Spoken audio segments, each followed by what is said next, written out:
अभी आने वाला जी। ये आईडीज़ हैं, सारे औरतें पहुँची, लेडीज़ पहुँची हुई हैं।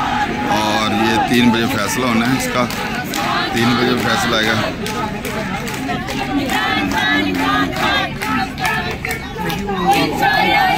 अस्सलाम वालेकुम मैम, कैसी हैं जी? और सुना ठीक है, क्या उम्मीद कर रही हैं आज? जी उम्मीद तो मैं ये कर रही हूँ कि इंशाल्लाह हमारे हक में फैसला आएगा।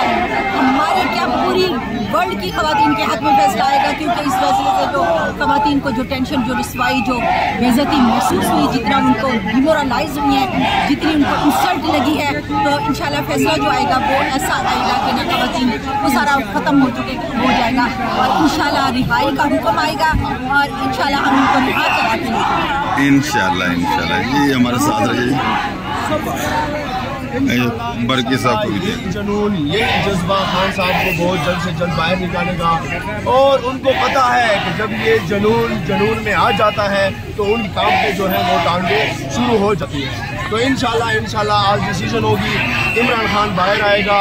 इमरान खान की मुर्शिद बुशरा बीबी बहुत जल्द बाहर आएगी और इंशाल्लाह ये पूरे पाकिस्तान की जीत होगी इंशाल्लाह। सर जैसे कल आपने देखा जुम्मा का दिन पीटीआई के लिए बहुत अच्छा साबित हुआ, बहुत बड़ा फैसला, बहुत अच्छी बात पीटीआई के चेहरे पे मुस्कुराहट देखी गई है। क्या लगता है आपको आखिर एक बड़ा फैसला आने जा रहा है? इंशाल्लाह बहुत बड़ा फैसला आने वाला है।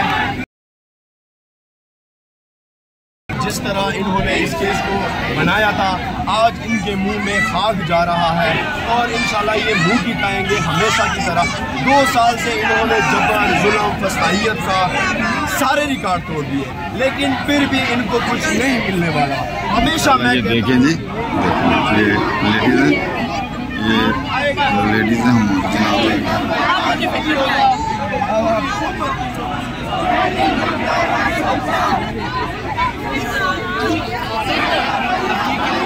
ओ मेरी माँ, मेरी अम्मी जान।